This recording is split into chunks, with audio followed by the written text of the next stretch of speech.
Welcome to the LOL After Hours Award Show. This is, of course, premiering after the LOL Jax Film Festival, but we're shooting in advance because we thought it'd be kind of interesting to see where we aligned with the LOL judges and the audience of the festival as far as what films deserved what awards. So, all the films that played, they get a second chance. I mean, well, at least as far as we're concerned. Plus, we've added some of our own awards to spice things up a little bit. So why don't we just get into it? Please.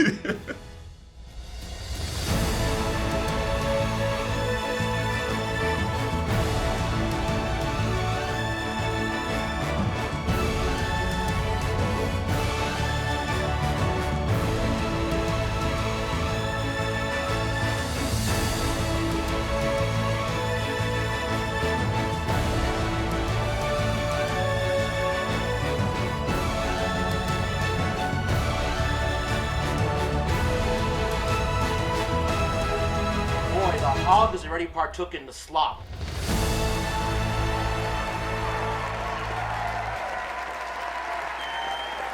All right, first let's get into the awards that LOL bestows upon the films and filmmakers. All right, why not me? This is appropriate.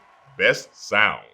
And the nominees are The Creature from Beyond the Woods, Jovan L. Brown, Royce Freeman. Death by King Cake, Aaron Thomas. That's where we have a decision to make. We This do have a part is decision to not make. Scripted. Is not here. Okay, all right. So now, the reason why I said best sound for Creature, well, I mean, these are actually both my nominations. Right. For your reference in the future, we each watched these separately. We made our own nominations, so you'll know who nominated who by who says them at this table. These were both my nominations, and I mean, Death by King Cake, I just said it was best sound because it was just clear and crystal clear. But Creature from Beyond the Woods, I just thought it was so authentic to that era of filmmaking, especially when they were outside in the exterior shots and they did all the ADR. And ADR is a pain in the ass, and to match it up, I just appreciated that effort that went into that. So with both of them being my nominations, I told you why I nominated them. You be the deciding factor on this one. Well, I mean, not to foreshadow anything here, I'm going to go ahead and go with Death by King Cake because that racked up the most nominations from me overall. So clearly, I'll make it official. And guys, the winner is Death by King Cake, Aaron Thomas, Best Sound. And speaking of sound, we have the AC on. We're aware of that. If this sound isn't perfect, we're also aware of that. It is Florida. It's hot as hell. And it's almost midnight where they're at, man. Or where we're at. Yeah, there's no LOL about this. All right, next award that LOL bestows is Best Makeup. And the nominees are, my voice keeps getting better every time I say that, Virus Slayer and Find Your Calling. And the winner is Find Your Calling. I'll tell you why. At first, I was ready to, I agree with you, Virus Slayer really had a lot of good makeup, especially for some of the characters that they had to do and then green screen on some of those things. But Find Your Calling almost felt like, again, I'm going to bring this up later, I felt like I was watching the Ken and Barbie movie, but yeah. It was very pretty. It was very pretty. And again, I don't even know if they use makeup or if those people are just that naturally pretty, but either way, it was good. And I, like you said, maybe it was no makeup, but it was beautiful. It was very I know Stearman does. I've photographed Stearman before. I know for a fact he doesn't look that. They looked almost plastic in a good way. Like Botoxy? It fit the aesthetic of, no, not plastic that way. Just like plastic, like what other way is like there, perfection. Just like molded to perfection. Perfection. Yeah, and just everything. Yeah, it was very, very aesthetically pleasing. But again, congratulations to the nominees in that category. But again, Find Your Calling, great guys, great job with the makeup. I mean, it was top notch. Loved it. I don't think we could have afforded that makeup, whoever they paid. No. Nah. So, you know what it's time to get into? I mean, they probably took a hint from us, but hey, best costumes. And the nominees are Operation Eggplant, Virus Slayer, The Creature from Beyond the Woods, I'm Pete. It's a tough category. I mean, Operation Eggplant, they're giving a shout out to Quentin Tarantino, Reservoir Dogs. So that's why that was my nomination. But Yeah. Creature from Beyond the Woods, you're dealing with era specific, and that takes. But Operation Eggplant, these kids they got to be like they're teenagers, Right. or near. So they got plenty of teenagers. chances to win in the Just future. the fact that they all had suits that well, that match was like pretty Crazy incredible to 88 me. from Kill Bill. Yeah. So that's, but Virus Slayer again, like the makeup, they had a lot of costumes that were specific to the different characters that the character is playing. Correct. I'm Pete was just everything was just perfect for the character to And made up. tell you. They did a really efficient job. Like you don't. It's a short film, kind of, and but in a short film you don't have a lot of time to let the audience know who the character is. So Right. they did a really good job. Like you see somebody, the way they dress them, oh shit, that's a producer. Yeah. Or that's I got for me, I mean, honestly, it really has to go to is one word you said that separated this movie from the other films, which was era specific. And I believe the And creature the winner is the creature from beyond the woods. That's what I'm talking about, guys. You think they rented those? That car, they had the car too. I Yeah. wish there was one for like props and things like that. Yeah. They really got every second Yeah. out of that car too. Right, and that audio was amazing too, by the way. It was really, good. Well, I'll give it to them again. Now, guys, dancing, dancing, dancing. Time for best choreography. And the nominees are Titanium. That was supposed to be both of us. the Titanium Tiger. Huh. And Dope Runner. And the And winner is the Titanium Tiger. Tiger. Uppercut. Uppercut. Pastor time. Street Fighter. Nothing. I mean, the Titanium Tiger obviously had. I think it was like the only film that really had choreography in it. Dude, that little boy started with, they call it a Superman punch. I don't know if you know what that means. That's a UFC or MMA. I'm like, did he just Superman punch this motherfucker? I thought it was like the Hadouken. Oh, no, he did that, but when he started the fight, like, he jumped up and then punched him in the face. Like, I was like, yeah, it's a Superman punch. Yeah. But you know what took me back to Three Ninjas, except it was just one. I got to give a shout out to Dope Runner though, because just the intensity of, there wasn't any like choreographed fights, but the intensity of the whole thing from start to finish just kind of felt like a brawl. Yeah, you're right. There weren't any choreographed fights. There were some fights, but Yeah. but again, like you just say, for that to happen, there was one move that I will give a special shout out to Dope Runner. There was one move choreographed that nobody will ever be able to pull again. My man is running away from the three goons who have surrounded him. There is no space, yet he somehow slivers through. I don't know what you call that, but He jibbed. They thought he was gonna juke. You say jigged? What'd you say? Jibbed. Oh, okay. I don't know what I said. I hope not. Moving on. After And dark. best sound design. And the nominees are La Cafe. All for not. ASL. So I nominated La Cafe because I thought it was really cool how music has such a impact on the way a scene plays out. As an editor, one of the funnest things to do is change the music in a scene before you finalize it, just to see how much you can alter the emotion of the scene just by changing the soundtrack underneath it. And this movie was a perfect example of how they can be utilized to perfection. Just, she wanted the smooth coffee and he played the smooth classical music, and then she wanted the more strong coffee and she played he played the more intense classical music. And the cuts really weren't all that different, but the music made it feel more intense, and I thought it was just used. Not to mention it was basically almost a silent film for the most part. Yeah, it was. That's what I'm saying. So they almost had to get that part right, because everything else would have been shit. But no, definitely. Now, those are good points. I kind of want to give it to La Cafe just for the audacity of giving best sound design to the silent film. Le Cafe definitely stood out for taking that chance. And of course, I've already spoken about All for Naught. Again, I love what they did with that sound there. And again, listen, when you love film like we do, you can pick certain films apart, but we're talking about best sound. And I really feel like that probably had one of the best Foleys out of any of the films I saw with All for Naught. Now, ASL, it's a beautiful dance going on, because again, it's a technique some editors use to where they don't have that much footage, but they're able to go back and add effects, and that's where sound design comes in. You want to speak to that? Yeah, I mean, if you could negate the use of visual effects by correctly using sound effects, like ASL did when she opens up the briefcase, and then you get the angelic sounds. At one point, you get the hellfire at another point, and it felt really real. And all they had was like a little light out of the shot, and it was very effective. And if you could accomplish something that effective with sound design, then you're doing it correctly. So ASL, I think it was very, very.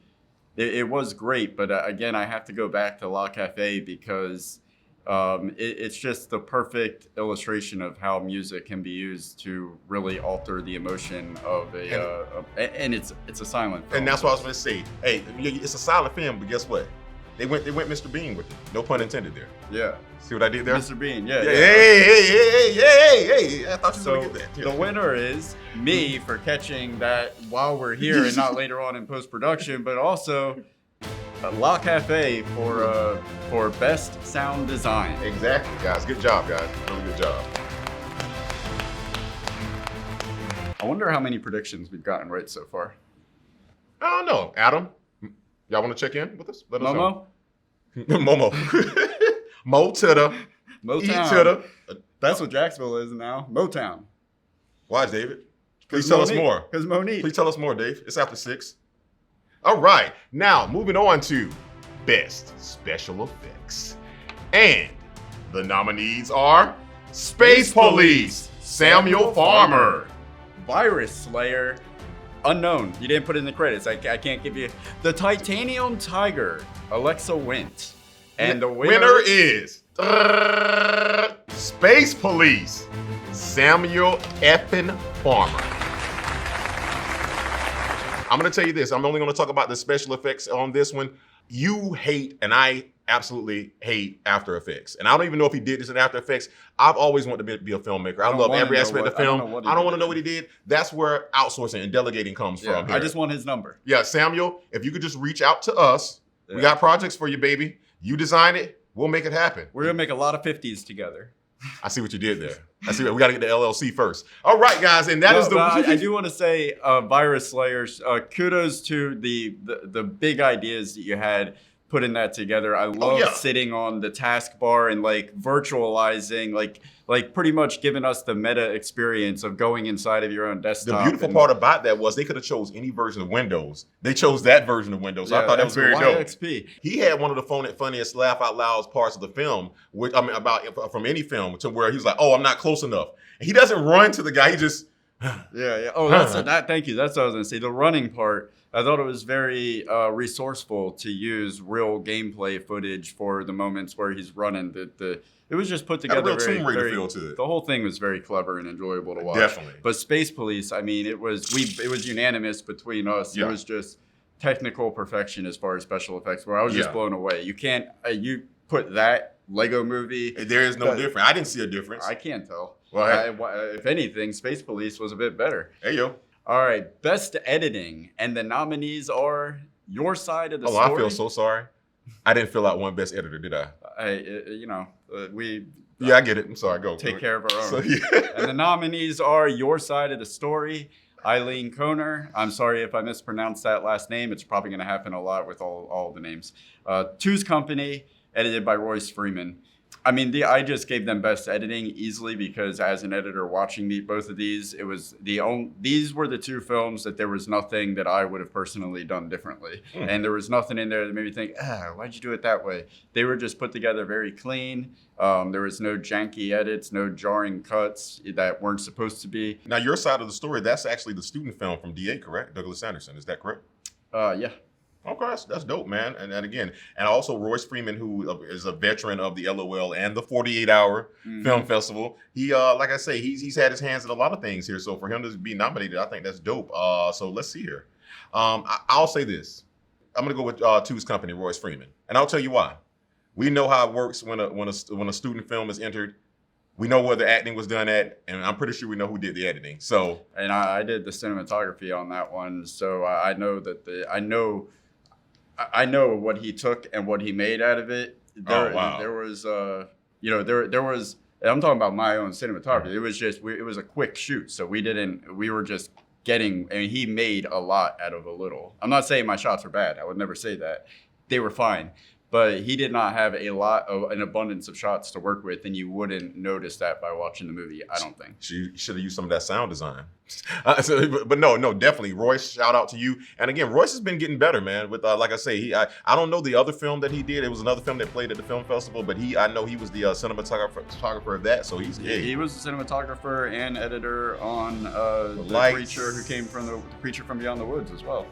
Royce, I see what you're doing there. You don't love us. You love everybody, whatever sticks against the wall. You sick son of a bitch. Loves film. All right, so I'll go ahead and take it. The winner is Two's Company. Wes Freeman. All right, let's give him a hand, everybody. Freeman Films. All right. Now, this is a little bit of a redundant award since we're not able to participate here. And with that being said, guys, it's now time for the I Love You, You Love Me, the best ensemble category. That means everybody from 2 people that did it or 1 person that Ezra Millers themselves and thinks of themselves as a they. We don't discriminate here. So this is the best ensemble award, AKA the Sunny Fit Award. Google it. And the nominees are Lone Wolves, Find Your Calling, I'm Pete, Yellow, Operation Eggplant, Out of Time, Insert Here. All right.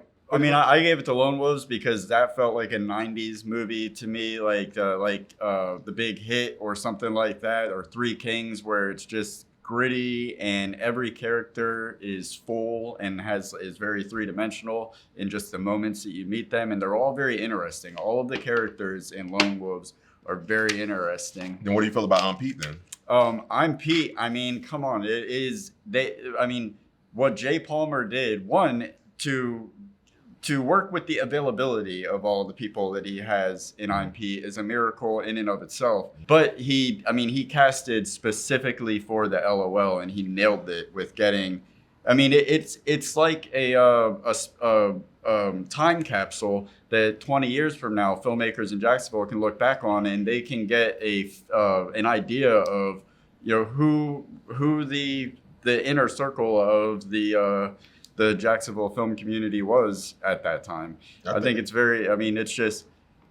It's the ensemble of ensembles. It would almost be too easy to give it to I'm Pete. And Find Your Calling, I say the best cast ensemble because I think everybody in that just nailed their parts perfectly. I noticed, like, going all the way through, I'm like, all right, that person gets best lead, that's best supporting, that's best supporting male, best supporting act. I'm like, this is everybody. This is just an ensemble. There's not a weak link in this thing.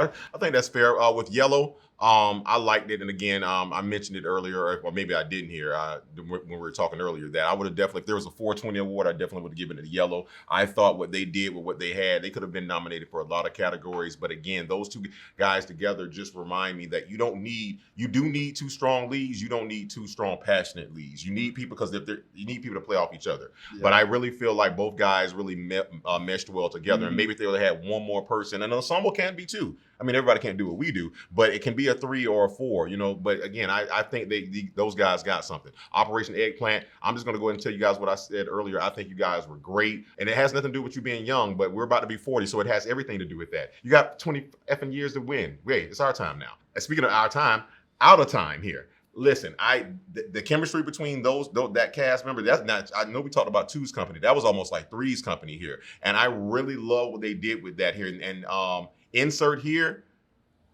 I'm just going to save that for later. That's what she said. But again, that was a great ensemble. But and again, when I say great ensemble, I'm talking about the 2 leads as far as the male and female. They freaking killed it as far as like talent-wise and range. Oh, yeah. I can see them in film. I can see them in TV and on Broadway. We'll get back to them later. But if I got to give it to anybody, I got to be honest with you. As far as best ensemble, what I mean by best, I got to go with Find Your Calling. And I'm going to just say, it's what you said. There was not a weak moment. There were no flub lines. It really could have won the Thomas Siedle Award, which we'll get to later, but it really... I mean, it's got to be between Find Your Calling and I'm Pete because those were both unisons. But man, Out of Time, we just have to take a moment. But I put Out of Time. Now you're gonna jock on mine. Yes, I am, because I just remembered my notes. I'm like, those 3 were so Tarantino on me now. You bring your notes on your phone? I think it is Find Your Calling. I agree with you. But Out of Time, that's a special place in my heart for that. I would love to see that as like an FX series or something like that because they are fucking. Listen, I'll put it this way: laughs per minute per your film, they got it out of me as far as how many laughs. And you guys with Out of Time, you register on my wavelength as far as dark sense of humor, and I really appreciate it. And you also register on my wavelength, dark sense of humor. What do you mean by dark? You want to solo on me, motherfucker? No, the best cast on Jesus Christ. And the winner is Find Your Calling. All right, girls, you know what time it is. And guys, you're about to be surprised. It's time for the Torian J. Royal Award, a.k.a. the Best Lead Actor. And, excluding me, the nominees are... David McKenna, Yellow. Jazz Abramowitz. You didn't even want to try, did you? Man, it's a Holocaust all over again. God damn. From Insert Here. There you go. All right, I'm back. Put a quarter in me. I'm ready to go. Nick Irving, your side of the story. What the hell did you just say? Nick Irving, Okay. your side of the story. It's not 6 o'clock for me, brother. Jerron Wallace, age, sex, location. And the winner is Jazz Abramowitz. Listen.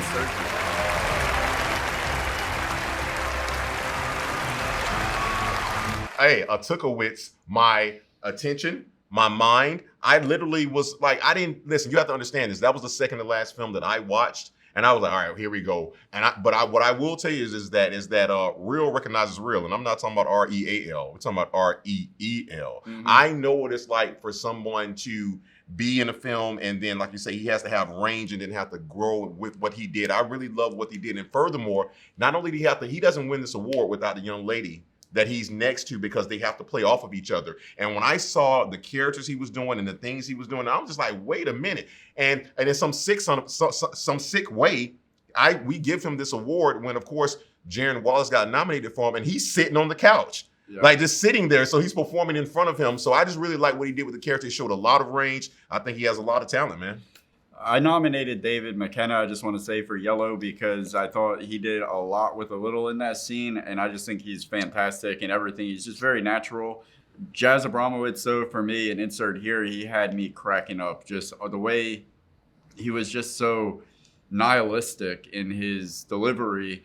And there's a particular line that he delivered to just perfection that we'll come back to later in another award. But yes, the winner is Jazz Abramowitz. Insert Here. Before we move on, how many times do you have to pronounce his name or practice pronouncing? I know you didn't fucking just know it. It comes natural to me, honestly. That's what she said. With that being said, all right, guys, Best Supporting Actor. And he wrote the shit. And the nominees for Best Supporting Actor are... Matt Ferris in Virus Slayer. Sebastian Inks in Out of Time.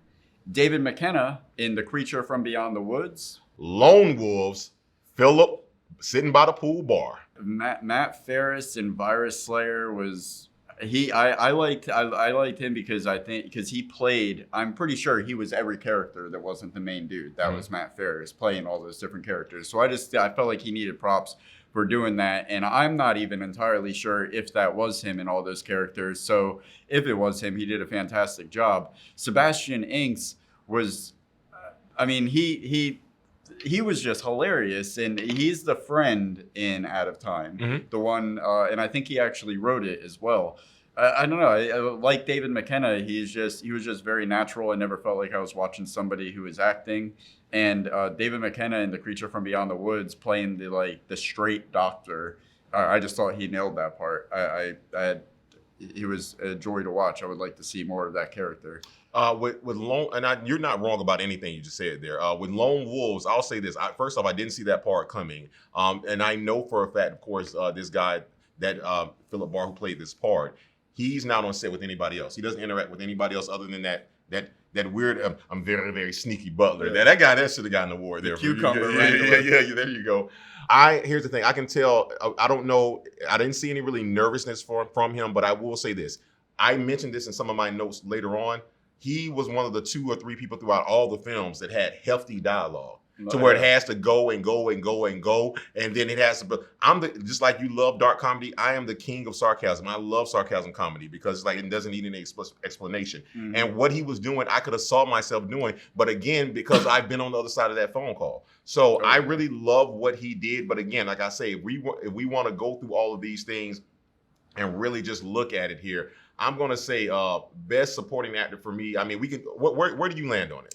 I'm leaning towards your pick with Philip Barr and Lone Wolves, mainly because out of all those actors, I do believe that if this isn't Philip R's first film, it's one of his first films. Like he just made the transition from recording artist to let me try this acting thing. Sounds familiar. For this to be even, let's just say if it's his fifth film. Right. That was he jumps off the screen. That was pages of dialogue. Correct. To nail. And whether or not it was just right above the camera and he had the glasses on and was reading it, I don't even care how he accomplished it because it never took me out of the moment, which is Lone Wolves. Well, and so with that being said, let's make it official. Best Supporting Actor from TTFT, Lone Wolves, Mr. Philip Barr. Congratulations.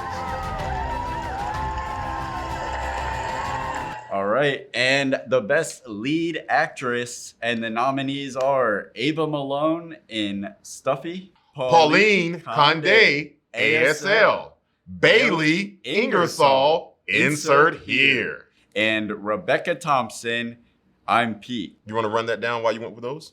For me, Ava Malone, she carried this whole short film by herself. There was nobody else on the screen with her for a majority of the thing, with the exception of her brother. And that not to mention the pressure of her dad right there, like, do it right or they're gonna know. Yeah, no,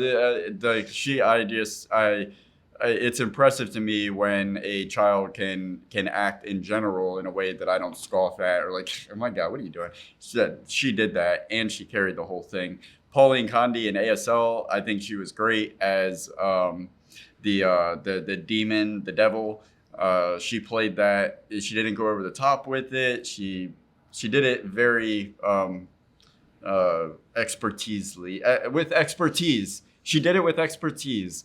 Bailey Ingersoll, and insert here, she was a firecracker throughout that whole thing, and just her energy that she never relented throughout the whole thing, and to maintain that consistently, where it doesn't feel like there's any continuity jumps, or where she maybe wasn't feeling it in one take as much as she was in another. That never happened.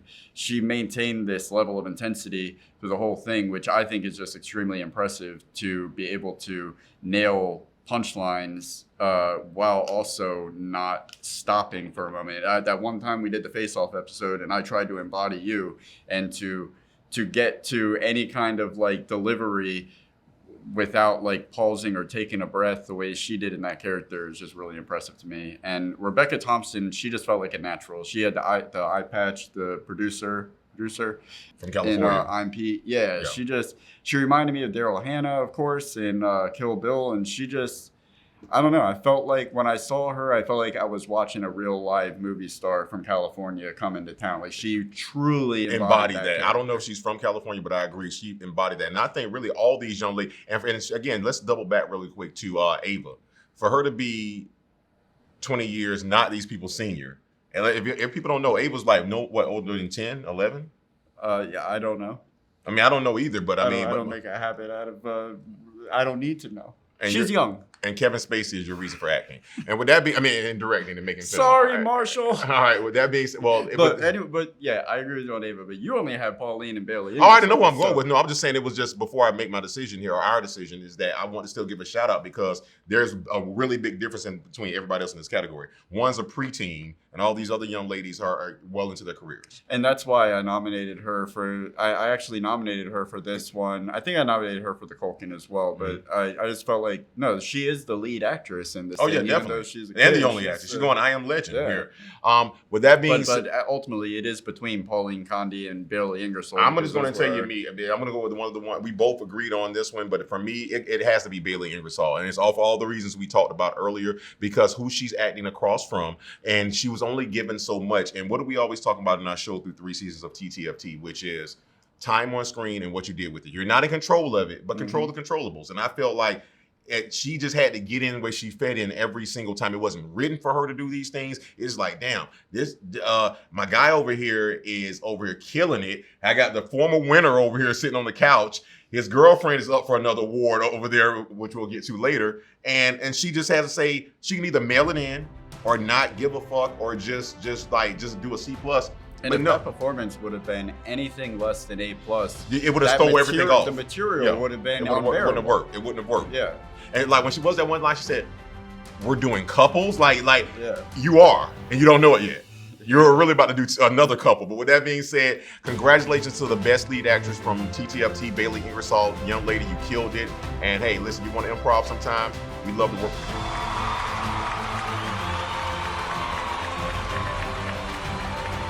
And with that being said, Best Supporting Actress. And the nominees are Randy Brosfield from Out of Time and Alina Nunnally, Death by King Cake. Both of them are mine. What you got against the women, man? Let me just, so Randy Brosfield, I thought she was fantastic in Out of Time. I feel like a lot of her stuff was improv and she's just a natural. She has one of the best lines in the entire short to me when she is talking about, like, I'm just casually says, I'm still going to kill myself, which was just ballsy. And she was just a joy to watch, and she really meshed well with the co-stars. Alina Nunnally, Death by King Cake. She reminds me a lot of the, I'm not even going to try to think of her name in this moment, but the lead actress from Raising Hope. She was the child in the Goonies. Plemons, I don't know. I said I wasn't going to do that. She reminds me of her. Anyways, she was just amazing. I mean, she was hilarious to watch. She was never over the top. She was natural. I don't know what Alina Nunnally is like in real life, and I shouldn't, because I've only seen Death by King Cake, and for all I know, she's a completely different person. There's a reason why. Just amazing in that. No, you're not wrong. She was. And there was a reason why I didn't put either one of them on there, because I agree with everything you just said, and I didn't want to make a decision. And hopefully, I mean, it's up to you if you want. I want to give it to both. Alina Nunnally, because I feel like Alina Nunnally, they both resulted in fantastic performances, but I will argue that I will go out on a limb and say that Alina Nunnally had to do a little bit more legwork to get to those same great results, because a lot of Randy Brosfield's, it felt, like I said, it felt improvised, which there's nothing wrong with that. But in this category, when I'm comparing the two, I want to show a little bit more credit to the person who had, like Alina had a lot of lines and a lot of different, interactions with different characters, as she had to act differently. But let's also remember here now, there's a flip side of that coin, big boy. Death by King Cake probably outpaced Out of Time by 7 or 8 minutes. More lines for her to have to remember too. Right, so it's no fault of Randy's for what she did, because I remember calling you, telling you I loved her performance. I compared her to one of the great female comedians here. But with that being said here, I do agree that, let's not down, and you're not down in improv, because improv is an art form. No, I put it this way: if you put Elena and Randy on what was our show with Drew Carey, whose line is it anyway? Mm-hmm. Randy takes it all day. Oh, she'd kill on SNL. Yeah, and exactly. But just like thinking of like an actress, like I feel like Randy was more playing a character that was loosely based on a version of herself. That's just me. But then Elena became the person she was supposed to. Acted, yeah. Right? As far as I know, that's just my impression that I got, not knowing. I mean, you only have 20, 30 years of experience, so I mean, what's that for? Let's call it for Elena. All right. With that being said, both ladies, you did amazing, but if we have to tip our hat to one, it will be Miss Alina Nunnally. Congratulations. I love that raspy voice. You smoke those lucky stripes. Yeah, no. All right, so best cinematography other than Durden Godfrey. And the nominees are Lone Wolves. Of course, Lowe's 2K6 is going to make this list. Death by King Cake, Travis Myers. The Creature from Beyond the Woods, Carlos Carres Rodriguez and Javon L. Brown / not from the group Kiss, but / Royce Freeman. And of course, Find Your Calling, Brooks Brandel. Dave, take us away. With we only having one unified nomination on so this. It has to be the answer. 3, 2, 1. The winner is Find Your Calling, Brooks Brandel, the double BB.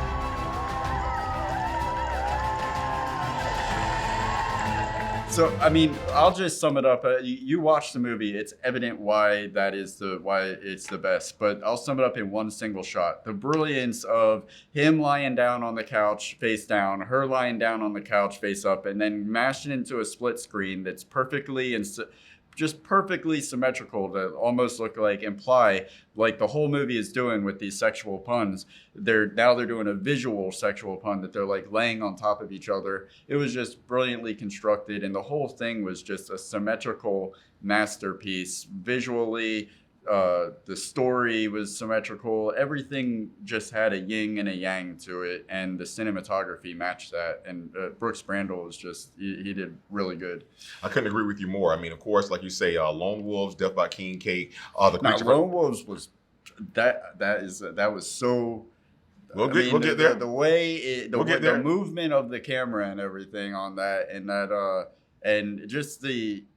Yeah, like Los 2K's handheld style, and where it's kind of like The Office, but not, you don't get all the crazy zooms, but it's just that steady, you feel like you're in the moment. It's not a Royce Freeman type of movement, but it's a, and but it's still good movement. That's why King Cake was just clean. It was consistently clean. Yeah, that's what I really think that it was here. And of course, we got to give it, again, the creature from beyond the woods. And again, this is a combination of, again, everything that happened. Like, it's so technically good that you got to put the cinematography in there. But again, I really, like we talked about, and it was that, it's funny, that's the scene you talked about is the exact same scene that made me be like, oh man, but I'm surprised you didn't mention one director's name who made me feel like I was kind of, it's not him, but see it. We'll get to that. All right, well then there you go. Then I only need to say it. So with that being said, best cinematography goes to Find Your Calling, Brooks Brandel. Congratulations. Now, I hope I don't have to do a number one, but I hope you have a number two. Let's talk about the best writing. And the nominees are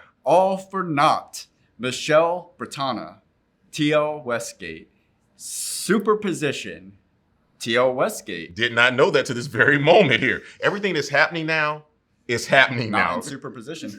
All right. Oh, those kind of like a, what was that Josh and what was that on Nickelodeon? Jake and Josh? Something like that. Drake and Josh. Drake and Josh, but like way less money, way better hair, and way cooler kids. And way cooler parental advisory. With that being said, Death by King Cake, David, Good Luck, Stuffy, Mr. Marshall, I used to do it for TTFT, Malone, and one of the films we both love here, The Titanium Tiger, Rich Pintello. Talk to us, Dave.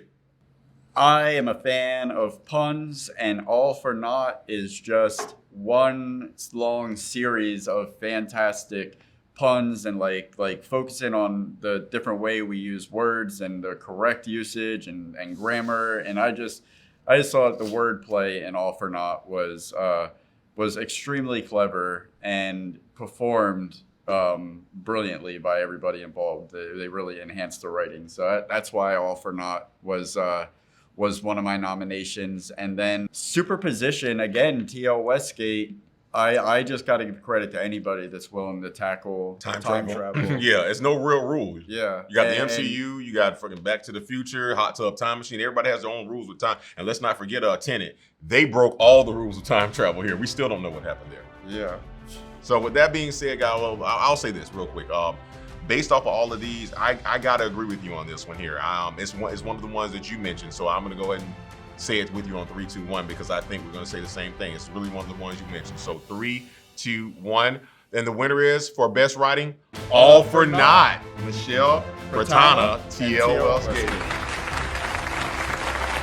I called you about this. I said, you know what? There's no explosions. I'm not giving them an award for makeup, but you want to talk about, hey, here's the script.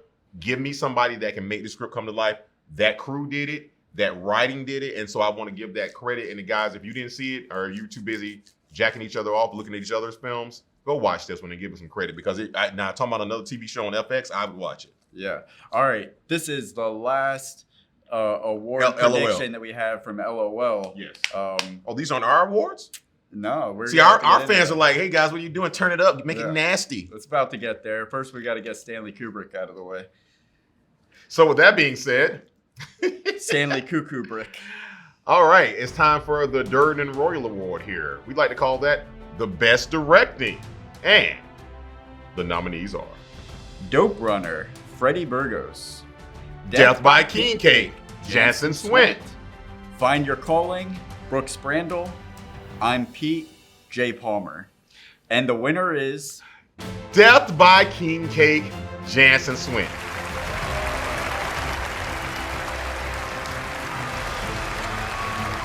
You sick son of a bitches. You thought we forgot about you. Listen, when you talk about this film, if they don't notice, has been the most nominated film since we started. Meaning that it literally had all the components of things we look for. Except these other films, they maybe concentrated on more or leaned into it more. There's nothing wrong with your film. I love it. There wasn't anything Remember, wrong. it was my most nominated film. The other nominations, I'm Pete, Find Your Cole, and Dope Runner, they were, as far as I'm concerned, perfect films. But Death by King Cake, it was just, there was so much going on. They had the flashbacks and like, she said, let me tell you about this. It just felt, the pacing was so perfect, and to direct something like that, it had to be a chore because you just have so much going on, leading from one scene to another and one time to another, and it was just done seamlessly. And again, it, like the cinematography in that, it was just very, very clean and well done. So Death by King Cake. Yeah. Congratulations. You've been nominated like 8 times. Finally, what are we, like an hour into the show? Should be around 12:15 in the morning now. You're getting your first award. Congratulations. All right. Now the time that you have 3, 1, 5, 7. Okie dokie then. Now the time that you have been waiting for, the TTFTs. All right, guys. You know what time it is. Let's get those magic wands out and pull that rabbit out of their hat. It's time. He made the Statue of Liberty disappear. No, he didn't. All right. When did you start taking drugs?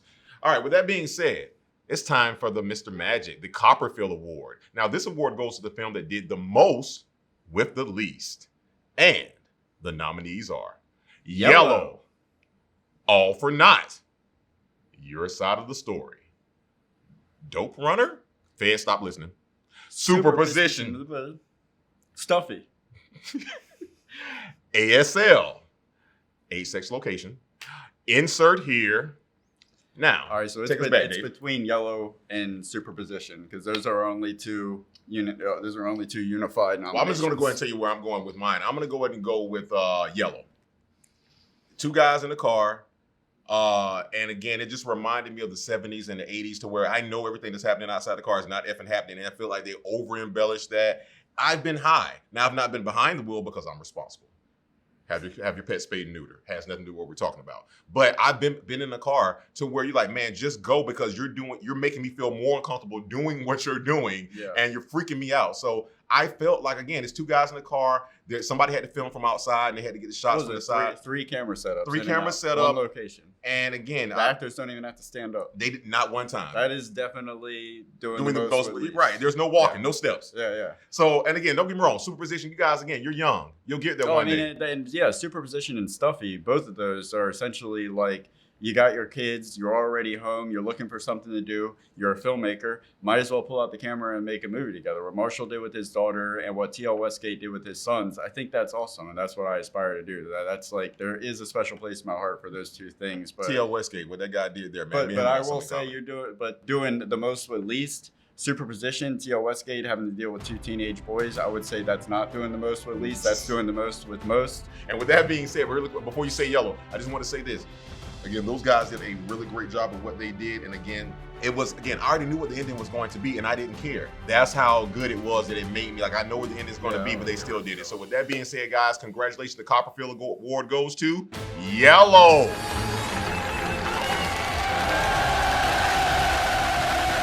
And guys, hey, listen, you're going to need a bigger boat. If you're not a fan of the show, that means you're an enemy of the show and you should go do something with yourself that keeps you alive. With that being said here, the bigger boat is from the film Jaws, and this goes to the best line. Well, maybe they don't. There's some kids out here, man. And that goes to the best line of the film, of all the films. So here are the nominees for Bigger Boat. Out of Time. Banana? That's all the bananas, Bob? Rope then. He's in The Pianist, and he made an appearance in a funny movie. Schindler's List was a funny movie.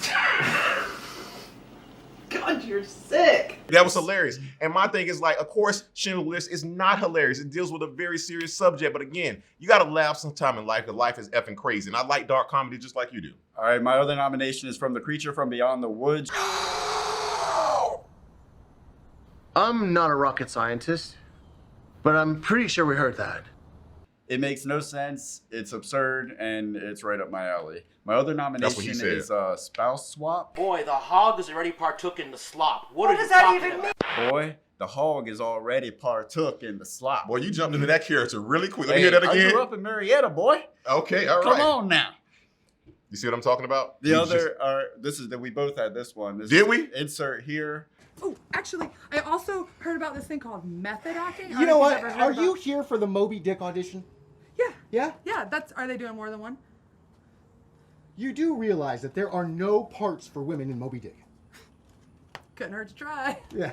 Never too late, Yeah, right? yeah, you're right. Yeah. Yeah, good luck methoding that. His delivery of that and just the poignantness of that piece of dialogue was It's very amazing, cool. and great writers and great comedians do this thing where they call it a callback to where you mention something that people are going to think that you're not going to. They just forget about it after you say it. That joke happened at the beginning of the short. Yeah. Towards the end, when they find out they're in a porn, which I effing love. What does this have to do with Moby Dick?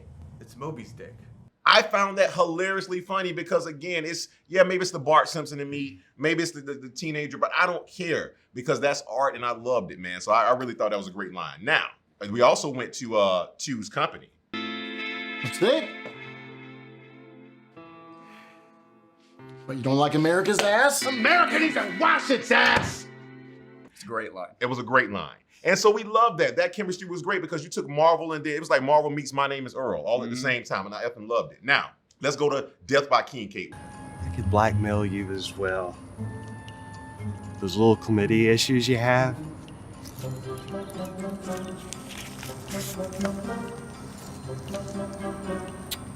Oopsies. Looks like you're gonna have to double that donation now, Dr. Morgan, due to 2 little words. And what would those 2 little words be? HIPAA violation. HIPAA will get you out of the room really quick, won't it? All right, I'm Pete. You serious, man? If you want to know if Derek can act, why don't you just go to his house, okay? I don't have his schedule. I don't have the itinerary of the Fortress of Gerentooth, do I? No, I'm Justin. Nobody ever asks, how's Justin? All they want to know is, can Jared act? I don't know. Why don't you watch his movies? Why don't you hire him? Okay, I can act. I can DP. I've got cameras. I can maybe direct. You know? Have a good night. I'm not doing. Marshall's not the only one to act. I can act too. I've got cameras. Why don't you just call him? The cherry on top of that cake, though, is have a good one, man. Okay. You know why it made me laugh by itself independently, even if the voice wasn't there with the add-on to the voice, but it reminded me of This Is It. Yeah. What are you gonna do, Jonah? You're gonna die? You're gonna do This that is shit a was shout out. fucking funny, of man. course, the situation is hilarious, but Justin Mann is just a natural. He should be in front of the camera. I mean, as good as he is behind the camera, he's so great. Going all the way back to Henry Nader's Shoot the Messenger, the fact that he carried that film in such a way that just kept me captivated through the whole thing. Definitely. He's just really good. Listen, and again, I like to call him the raunchiest member of the LOL and 48 Hour Film Crew I've ever met. This gentleman, for like maybe the last 2 or 3 years, any film I've seen him in, his lines have always been on the it's a little creepy here. Like, don't go digging. Find Your Calling. Guess who? Bobby Joe. That's BJ to you. And don't get lockjaw thinking about it. Like, when he says that shit, that's all some witty shit I would say. Because again, that clearly was not written. There's no way that line was written. If it was, kudos to you for performing it the way you did. But you want to give it to him and you want to give him lines. And the winner is... Hey, man, not there's anything wrong with that. I'm Pete with the Justin Mann. Oh, so I didn't say shit. You're just going to take it and give it to him. Yeah. Justin, watch your back. Go ahead. All right, guys. If you're not a fan of TTFT, at least you should be a fan of Always Sunny in Philadelphia. We're going to take this back to, what is it, season 15 they did this? Or 16? They just did it? Yeah, this season here. The Risk E-Rat Award, a.k.a. if you're from the South, the Chuck E. Cheese Award. But anyway, the film that took the most risk. And this film, like, really went out there. They didn't care about cancel culture. These Marvel movies, I'd say Mickey Mouse was a real risky rat. Oh! I mean, you got any more? With no, I don't. I thought I did. See? It's really hard to do it. See, that's why I do this part and you do that part. Well, do it. All right. The Fonz is back in the fucking building. And the nominees are... Out of Time. La Cafe. The Virus Slayer. Dope Runner. Death by King Cake. Spouse Swap. Insert here. Now, Dope Runner drops a feather right in the beginning. What was that, Dave? I thought we Runner- decided. I thought. Dope Oh, Runner I thought it drops was feather. right in the beginning. Okay, so I And really hope actually, you're that's bleeping our this only- out right now. I that's our forgot we're only not live, together. so you're gonna So bleep it the out. winner There is Dope Dope Runner Runner, for and let's dropping be a feather. right in the beginning.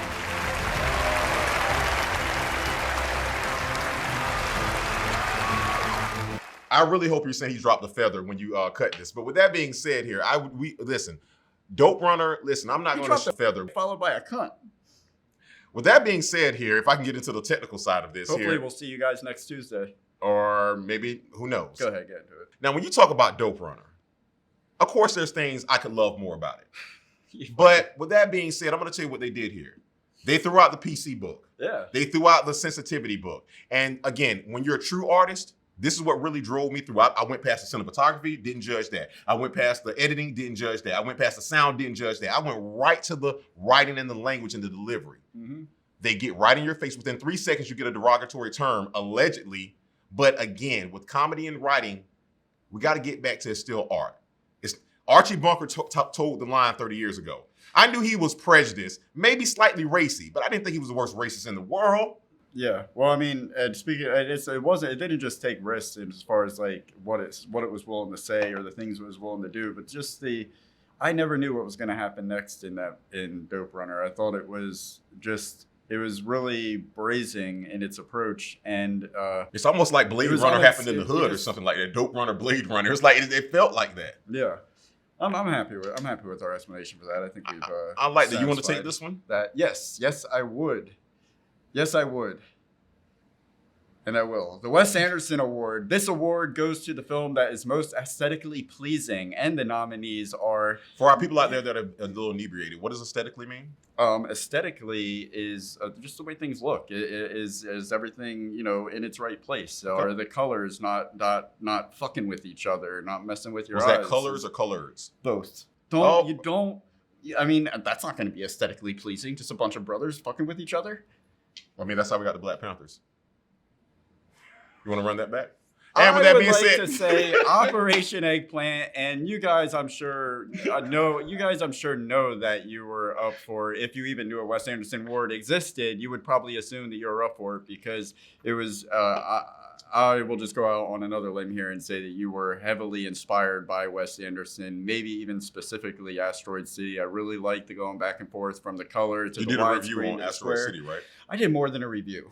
You did the complete 100% what really happened breakdown. Give him credit. He did do it. Anyways, but yeah, Operation Eggplant, I think you guys did. You guys took a lot of chances with the way you popped the light on and color would come into the frame. It went in and out of color seamlessly. They did do really good with that. It was just very unconventional lighting, unconventional framework, blocking, and I think that it worked. It was very I know that it interesting. Worked because again, you got these young kids together and they did something and they finished it. We know adults that won't finish films. So kudos to those guys with Operation Eggplant. Well, let's get the rest of the nominations out of there. Forgot about that. Find Your Calling. Space Police. The Titanium Tiger.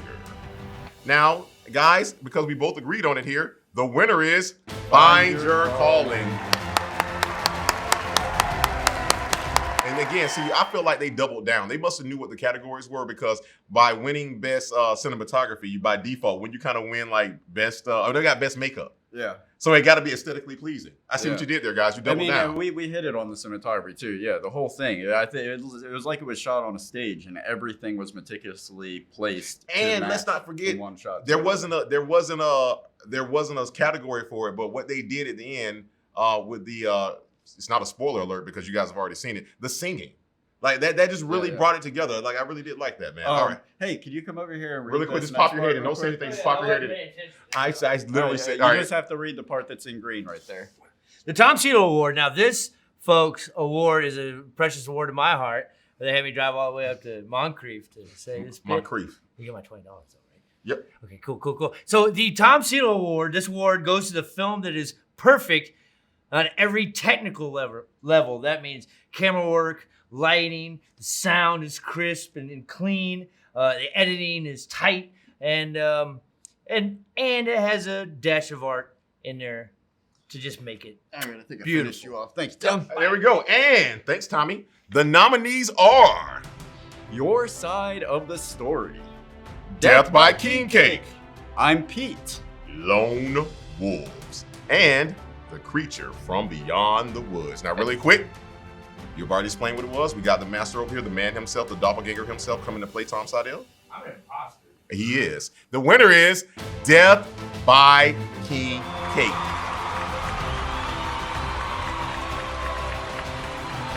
Guys, we kind of foreshadowed this earlier. We told you, Death by King Cake.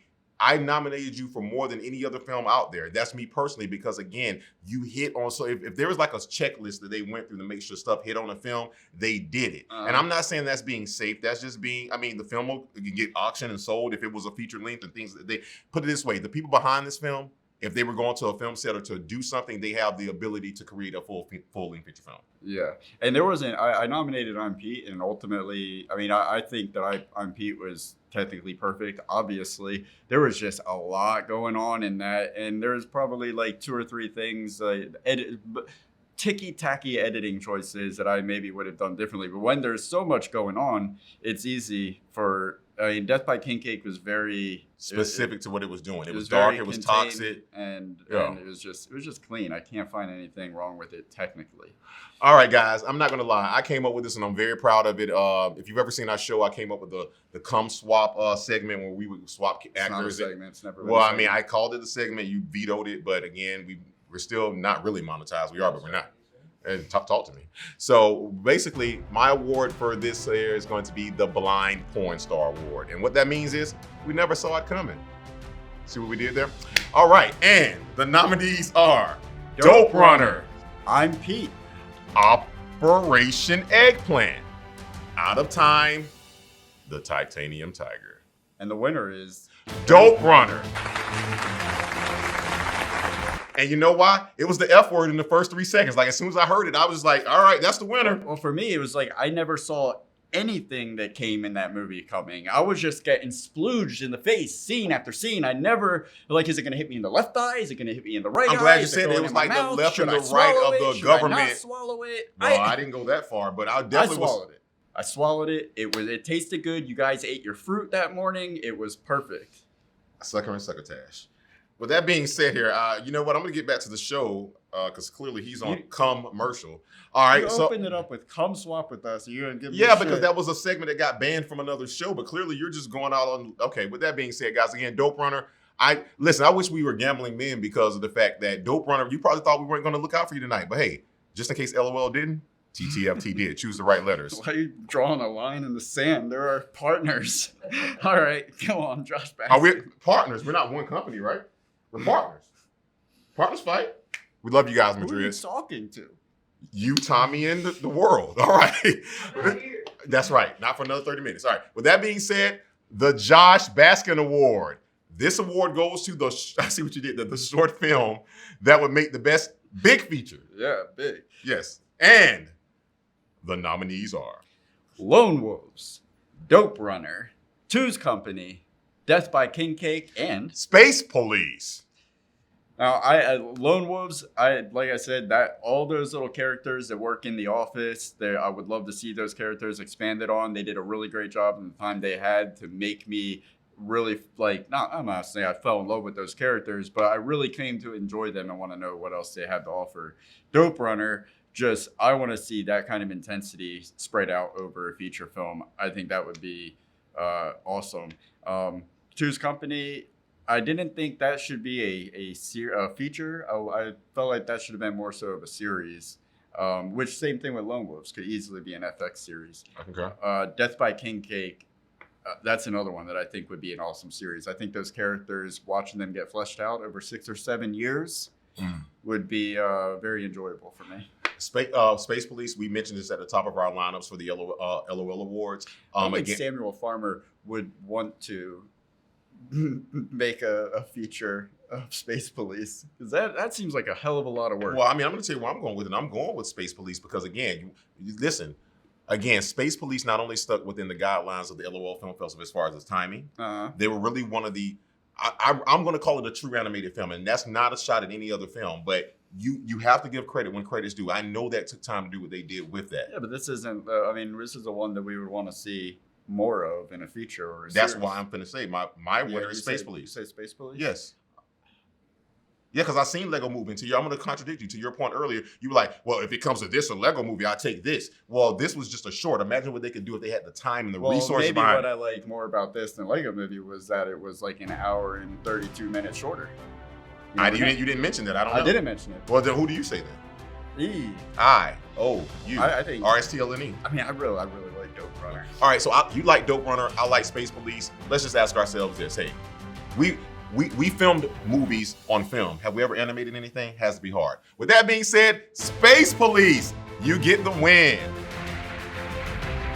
All right, and the Culkin Award tonight will be presented by newly acquitted, freshly innocent, Kevin Spacey. This award goes to the best child actor in a film, and the nominees are Zach. Whoa. This award came up with by solely 100% on Dirt and Godfrey. Yeah. Now you may present the nominees. Absolutely, I stand by it, 100%. What? That was him. That wasn't fucking me. I didn't say anything. And the nominees are Zach and Alex Westgate, Superposition, Ava Malone, Stuffy, Chance Sims, The Titanium Tiger, and Henry Thompson. I'm Pete. Listen, I just want to say this. Let's make it very clear. All the kids did good, and really, I really think this is the highest participation I didn't think Henry Thompson really. I'm just kidding. How much coke have you had over there, man? I'm just kidding. I think all the kids again. He can't hurt me. Is the thing. So I can talk all the shit I want. Henry Thompson cannot hurt me. I could beat him up. Well, that's the one person on the list. What about the other kids? What about the other kids? Chance Sims, I'm not fucking with him. He's got the Titanium Tiger. And speaking of that, I'm glad you said that. I want to tell all the kids, listen, whether you love them or not, we think you got your kids for what you did because the kids truly are the future. And so, listen, I think this has been the best participation from all the kids since they started LOL or the 48-Hour Film Festival. I would love to see more kids enter into the festival because honestly, think about it. Because again, nowadays all you need is a cell phone, and these kids can still enter. But with that being said, really guys, presented by Kevin Spacey. Well, you're spacing me out over there, Kev. I think it's between Zach and Alex Westgate, Ava Malone, and Chance Sims because those were our unified. So 3 out of the 4 is between. That's why we call them nominees. But let's take Zach and Alex out of it now because Ava Malone and Chance Sims now they had to carry it on their own. Well, I'm going to go ahead and tell you who mine is, and I'm carrying this to the bank just like you did with the other award. Chance Sims, sir.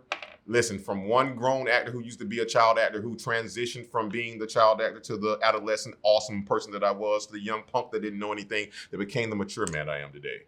I watched you and I got Macaulay Culkin vibes. Literally, I'm not being funny here. He watched you, Chance. I did. I watched Chance have a chance to show the world what he can do. And I'm telling you this, man, listen, your dad, I don't know if he's your coach or you're just doing it for him, but listen, that was an amazing performance. You did better than some of the people I've seen in other films in Hollywood do as adults. I loved it. I love what you did, what you guys did with that character. Because again, I promise you this, it was like either a PBS or a Sesame Street special because that kid showed range. Normally you don't get range for kids. Oh, look sad. I can look sad. Oh, look happy. Or be mad. Be the bully. He showed, oh, my dad's not here with me. I'm going to play by myself. More about this kid. No, I thought more about this film. No, I thought about this film. From being that weird dude that starts the one guy that has the Chance Sims fan club Instagram page, and it's just one follower. I am just being, listen, I know talent when I see it, okay? I look in the mirror every day. I know what talent looks like. So when I see someone, you get the Joe Jackson Award, Chance. King Richard. Joe Jackson. King Richard. So with that being said, Chance, kid, you got it. And all the other kids, I want to tell you this. If you didn't win this award this time, who cares? Keep fighting. Keep doing what you love to do. And if that's just pleasing your parents, go for it. But if that's making film, hey, we're here to support. Thank you so much. I mean, shoot movies, not kids at school. And not dope. Yeah.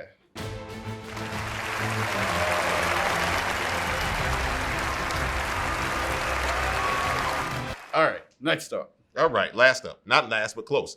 Listen, this is me. Watch this, Tommy. No, hear this. Who is he talking to? No one. Luke, I am your father. Or, you know what? Fuck it. I'm going back to my people. Fuck it. Let them wait! No. I'm talking to my son. James Earl Jones, the first. This award goes to the performer other than me with the best voice. And the nominees are Chad Hendricks, Space Police, Matt Vigo, the creature from beyond the woods, Krista Ocampo, Space, not Space Spouse swap. You wanna Spouse try it swap again? in space would be Let's start great. from Matt Vigo again. 3, 2, 1. Matt Vigo, the creature from beyond the woods. Krista Ocampo from Spouse Swap in Space.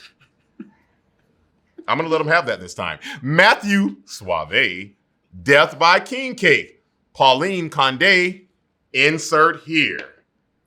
I'll talk about these people because this is my category, the voice. But listen, guys, before I knew I was going to be an actor, I knew I was going to be an actor. But one day, I was 13, my voice went from like this to like this. And I knew two things indubitably. I would get pussy and I would get roles. And those things have both become true in my life.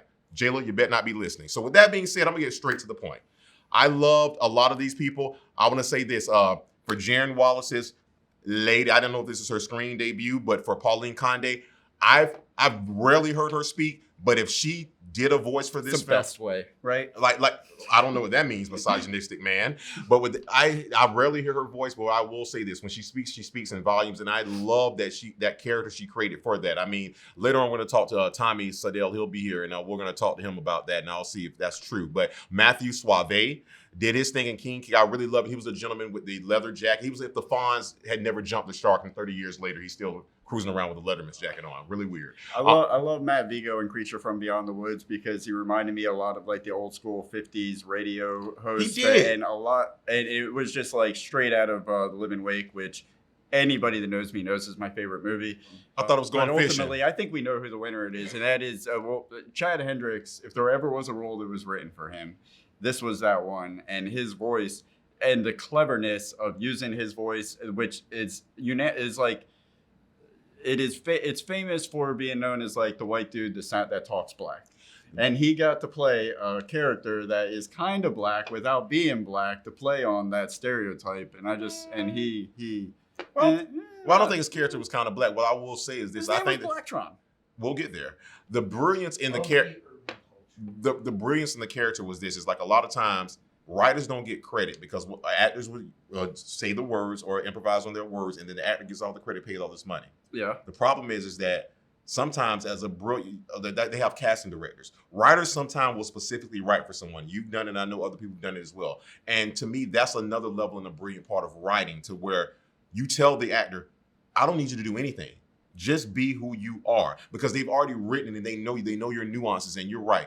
His voice needs to be heard, and that's coming from me. I really believe that if there was a top 3 outstanding performance from any category that we had, what Chad did with that voice in Space Police was it's amazing. I'm not even being funny. It is literally worthy of an award other than TTFT.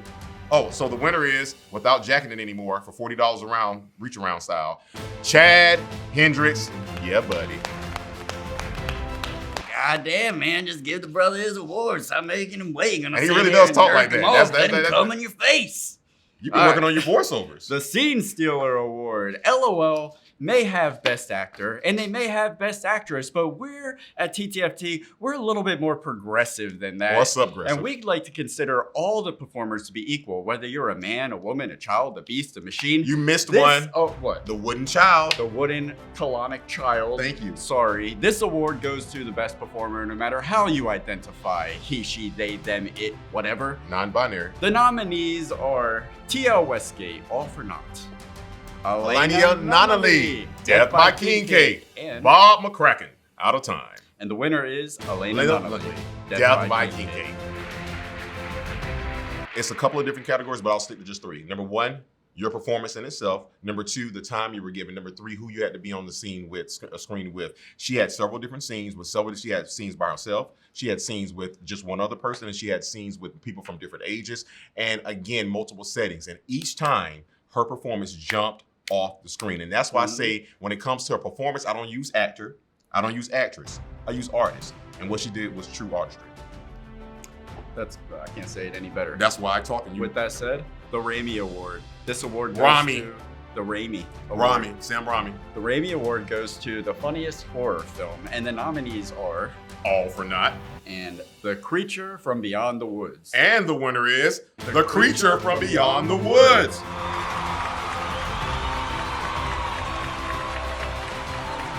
I mean, this was a shoo-in. This was practically the only film that even went anywhere near true horror, and the way they parodied it was. I told you this could have been on children. Don't adjust your Google channels here. It could have been like Twilight Zone. Like it was that good. It was that good. Yeah.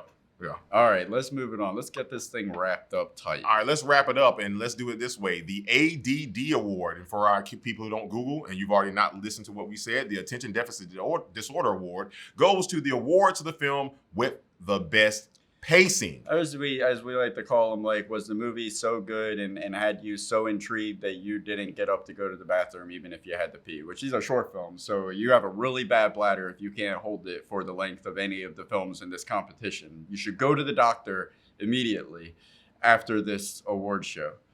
I like that. Hold it. So still hold it. Yeah, hold it. Hold it. And the nominees are Dope Runner, and I'm Pete. La Cafe, Your Side of the Story, Two's Company.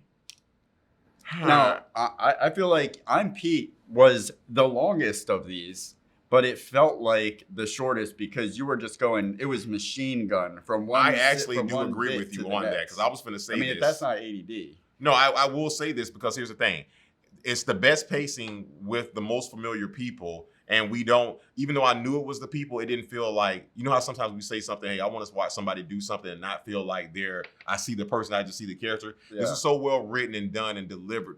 I really felt like it was almost like watching an episode of, this should be a compliment, Curb Your Enthusiasm. Yeah. And Dope Runner, I gave that A.D.D award to because it was just so exciting that I never knew what was going to happen next. That I was just in it. It had begun and ended before I even thought to even look at how much time was left. It was just so interesting. But I think for I'm Pete being the longest one and feeling like the shortest is a feat. I mean, technically, I don't know if they want to award it LOL because of the rules. But here at TTFT, we break all the rules. So guess what? The A.D.D award, I'm Pete, Love Letter to Duval, you got it.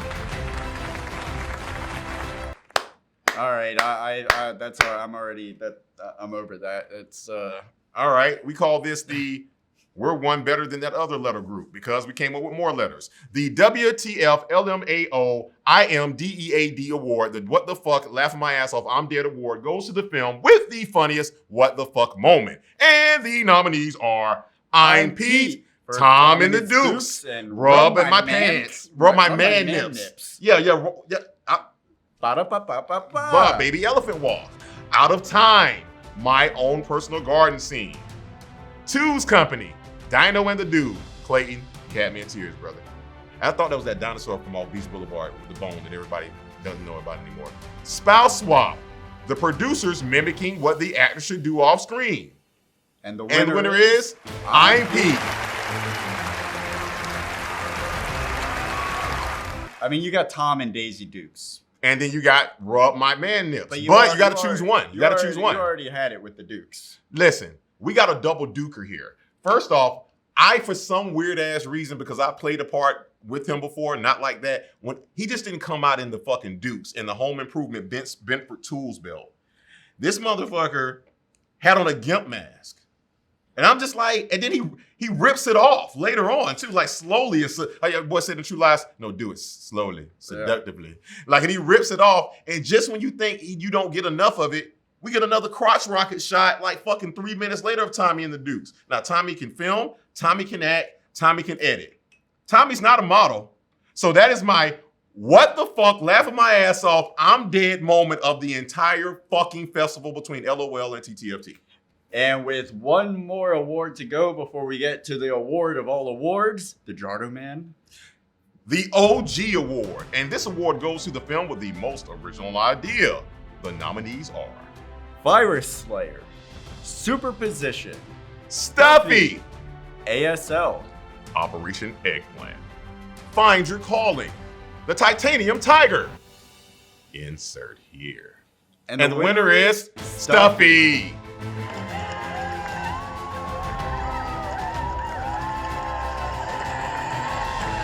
You know why?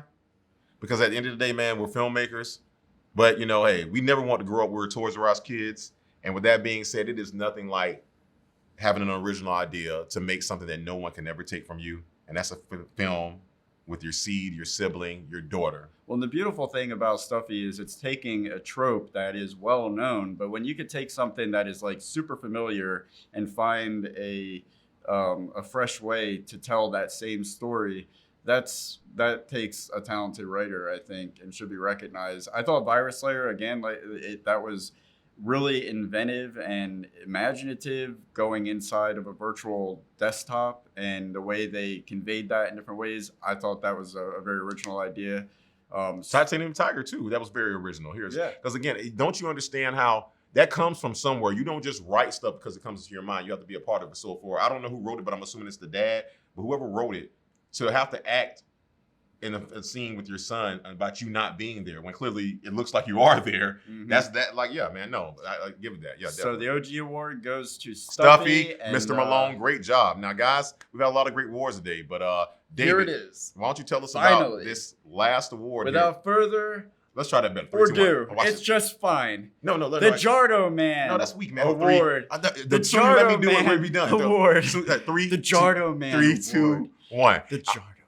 All right, guys, we come to the last award of the night, but not the least and most important. Durden, take us away. Oh, I'll take it. The prestigious Just a Man Just Left Jartoman Award. This award goes to the film of all films, the best film, of course. And the nominees are I'm Pete. Why else? Space Police, Dope Runner, Lone Wolves. Gotcha. Death by King Cake, and The Titanium Tiger. All right. This is it. This is it, folks. Please don't killmonger me here, bro. Do not fucking killmonger me here. I feel like everybody would be expecting I'm Pete.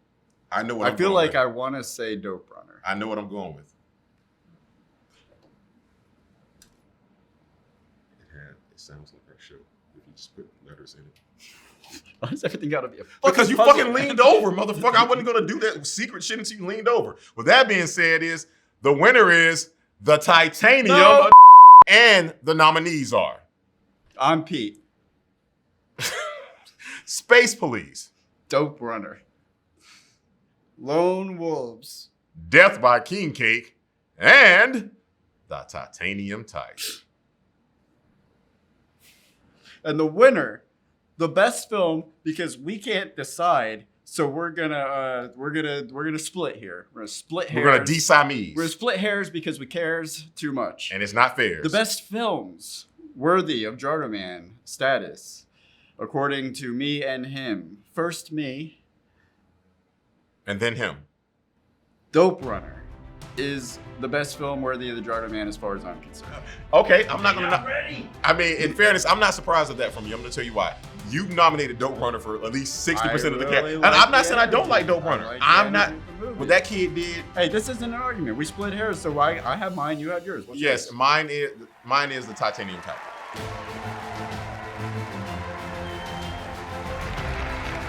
Yeah! You fucking rule! Rock and roll! Yeah! With that being said, guys, again, here. So that's what the beautiful part of this show is. That doesn't mean that we're right, because guess what? We can't even agree. What do you think? Get in the comments. Tell us. Tell your friends if they didn't get to come to the LOL, then come to the TTFT, and they don't come to either. They're not your friends or your family. All right, that concludes the very first and possibly only TTFT LOL After Hours Awards. We want to congratulate all the nominees, to all the award recipients, and to everyone in general, because even completing a film is making it further than 90% of the people who call Thank you themselves for filmmakers. being the film. You did it, and that's what counts, goddammit. Well, I have a calculator, so I count too. And with that being said, guys, subscribe to TTFT 1357. We're happy to be back, and I'm happy to be black. Thank you to Adam and Monique Madrid for allowing us to play in their playground without a leash on. And so why don't you just show me Titanium Tiger and I can do the tiebreaker? We can't do that. Just stay after for about 5 minutes. That's all, folks.